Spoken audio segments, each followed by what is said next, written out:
mais que c'est purement politique. Bëggoon naa xam sa avis par rapport à ça, mais on parle également de loi. On parle des articles 277, on parle des articles 135. Alors, est-ce que loolu yëpp fan lañ koy teg tey jii? waaw nee xanaa nuyu la bu baax am mbégte bokk ak Abdourahmane Sow plateau bi ndaxte damay fàttali ni bu ñu xeexee ba am renégociation du contrat pétrolier ñun ñoo ko xeexoon. ñoo nañ essentiel ba voilà donc nuyu Moussa bu baax nuyu monsieur Zoumarou. nuyu sama maire El Bachir. ndaxte c'est lui l'adjoint au maire à Grand Yoff te man zone boobu laa dëkk. et puis nuyu Ridial nuyu nag sama waa dëkk waa Vélingara Moussa Soumoundou nee na nañ ko may dédicace. Abdourahmane dafa am lu mu commencé wax sànq loo xam ne aussi tam yóbbante la mooy les licenciements. Ça commence à faire beaucoup dans beaucoup de structures. waxal si sa micro Bachir. waaw ma ne ça commence à faire beaucoup et dans beaucoup de structures. démb dégg ngeen ñuy wax waa FONGIP dégg ngeen ñu nekkoon port dégg ngeen ñu nekkoon dans le secteur de l'énergie tey jii ñu ngi wax waa TDS parce que ñoom itamit que fa ñëw tamit mu ngi commencé di affecté ñi di licencier ñi te yëpp bon dama jàpp ne ay sénégalais lañ quoi. donc ce n'est pas parce que vous n'êtes pas de la même appartenance politique que waruñoo nekk foofu noonu dañ leen war a bundu xatal donc ñu newoon dañ ci wax ci loolu. maintenant pour en revenir à ta question Néné dafa am lu Karl Marx waxoon mu ne l'histoire se répète toujours deux fois lan la wax ci la première Omar comme une tragédie. mu ne la deuxième comme une comédie comme une farce. yaa ngi dégg. voilà donc c'est pour dire quoi. C'est pour dire que lii nii yëpp moom Néné c'est une grande farce. Une grande farce. On parle de justice. Mais oui. Et on parle de farce. Je suis désolé, c'est une grande farce dans laquelle il y a que des acteurs qui ont changé de position, qui avaient dit une chose pour venir dire le contraire. Maintenant, loi yooyu nga tudd il faut ñu taxaw ci. Le préfet a, disons, visé 3 articles. Oui. Pour dire lu tax ñu war a radier Barthélémy Diaz de son poste te boo seetloo il a eu la subtilité de le révoquer comme conseiller municipal. D'abord, ce qui entraîne la déchéance automatique pour le poste de maire parce que ku nekkul conseiller municipal ku nekkul maire mënoo nekk conseiller municipal donc mooy loolu il vise les articles L29 et L30. mais dem leen ci code électoral bi dañoo ne peuvent s'inscrire. ne peuvent s'inscrire mooy maanaam ku war a bindu. mënoo bindu bu fekkente ne da nga am condamnation prévue par les articles L29 et L30 donc ne peuvent s'inscrire. Est-ce que Barthélémy Diaz est dans une situation de quelqu'un qui va s'inscrire ou qui est déjà dans la liste? loolay benn. ñaareel bi mu évoqué l'article 277.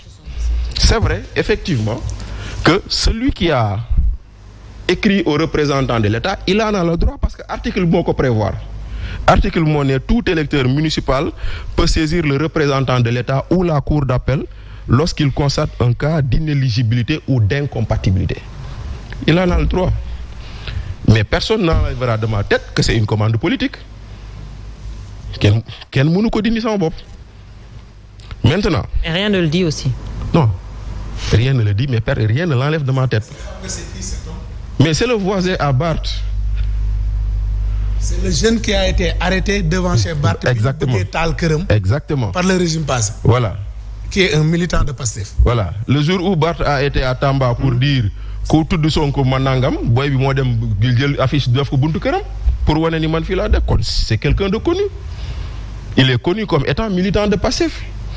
Donc loolu kay mooy guddi gi xaw ma géej am na ndox. Cela veut dire ce que cela veut dire. Voilà. Maintenant l'article il dit tout conseiller municipal qui pour une cause quelconque se trouve dans l'une des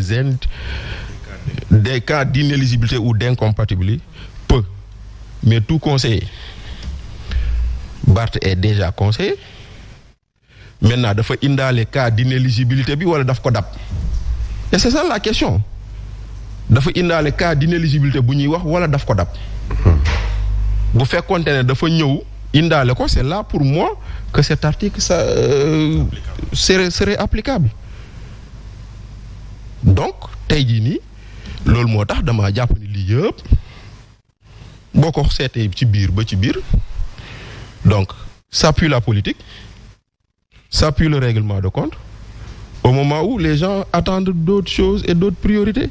Et d'ailleurs, quand par exemple le ministre de la Justice nous dit que moom il est sans état d'âme dans l'application de la loi. Mais nous voudrions qu'il soit sans état d'âme pour le procès Adji Sarr. Ndaxte toutes les parties ont demandé la réouverture du procès. Ndeye Khady a été condamnée, elle a interjeté appel. Adji Sarr a interjeté appel. Le principal concerné nee na procès bi complot la et il a toutes les preuves. Nañ ko tëggaat qu'il soit sans état d'âme. mu ngi noonu. Donc bu jógee ko foofu noonu maintenant il reste à Barthélémy Diaz deux choses à faire. Et d'ailleurs c'est bien que ça soit mis dans la loi. Moo di ni y a ce qu'on appelle aujourd'hui le référé administratif parce que bu njëkk ba amul woon lii lu wute les décisions bii nii ak décision tribunaux yi c'est parce que ici nous sommes dans le cadre d'un recours administratif. Le recours administratif n'est pas suspensif alors que le recours pénal il est suspensif. Donc aujourd'hui il a deux choses à faire. Une demande de suspension en référé de la décision du préfet et attaquer la décision dans les 10 jours. ci wolof c'est-à-dire. mooy maanaam. loi bi dafa ne bu ñu wàccee nit ci mandat am may nañ ko fukki fan. pour mu dem saisir tribunaux yi cour d'appel. ñu àtte mbir mi. mais mën na saisir tam cour suprême pour ñu suspendre décision bi. Donc aujourd'hui ñaari actes yooyu noonu c'est deux actes qui lui est loisible de le faire mais xam nga maintenant man lan moom lu tax ma naan la sànq c'est une farce nee ne quand on veut me dire que lii nii c'est une application de la loi. Oui. Moi je suis d'accord mais quand on a voulu appliquer les lois autour de Pastef qu'est-ce que les gens n'ont pas dit wala boog ñoom ils ont le droit d'appliquer les lois sur les autres et quand on les applique les lois ñu ne jaay doole la. Donc aujourd'hui, c'est simple. Pastef qui brandit aujourd'hui l'application de la loi, c'est le Pastef là qui défiait la loi. Fii la ñu fekk. Au prix de saccager ce pays. Fii la ñu fekk. Pourtant dañoo ne woon c'est le droit à la résistance. Dañoo ne woon c'est le droit. Moo tax man ce que je dis, l'opposition d'aujourd'hui est plus civilisée que l'opposition d'hier.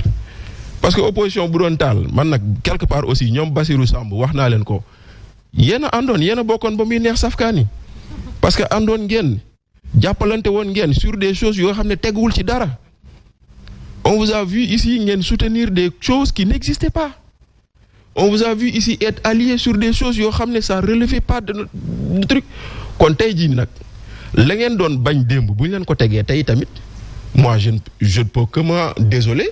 Si benn côté moo di ni lu Abdourahmane di wax ñi amoon principe yi ba défendre ko ba xëy yuuxu ba taxaw wax ko ñoo xëy bëgg a wëlbati ko fàtte principe yooyu bëgg a dugg dans une démarche de respect des normes et de la loi loolu mooy sama problème man. Maintenant nga mujj si beneen problème c'est valable pour la radiation de Barthélémy Diaz par le ministre comme aujourd'hui la radiation de Barthélémy Diaz par le préfet. Est-ce que ñun tey jii suñuy texte démocratie rawu ko. Je m'explique tey jii président buy démissionner kan moo koy constater conseil constitutionnel on est d'accord mais pourquoi aujourd'hui du ñu jël la déchéance des mandats ñu jox ko conseil constitutionnel parce que conseil constitutionnel mooy valider ay listes ñu dem élection conseil constitutionnel mooy approuver des résultats mooy valider des résultats mais aujourd'hui un député il est simplement révoqué sur lettre d'un ministre maanaam toi tu es le député élu du peuple tu es révoqué par quelqu'un qui est nommé par décret.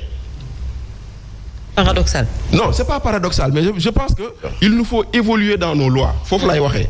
Tu es aujourd'hui maire tu es révoqué élu du peuple parce que élu par une communauté par une commune mais révoqué par quelqu'un boo xam ne décret moo ko fa teg donc quelque part. Dans le cadre de nos réflexions globales sur l'amélioration de notre démocratie war nañ xoolaat naka la ñu mën a jëlee les cas de révocation ñu jël ko jox ko comme conseil constitutionnel prérogative nga xam ne ñoom ñooy centraliser yépp ñu mën ko defandoo foofu noonu benn.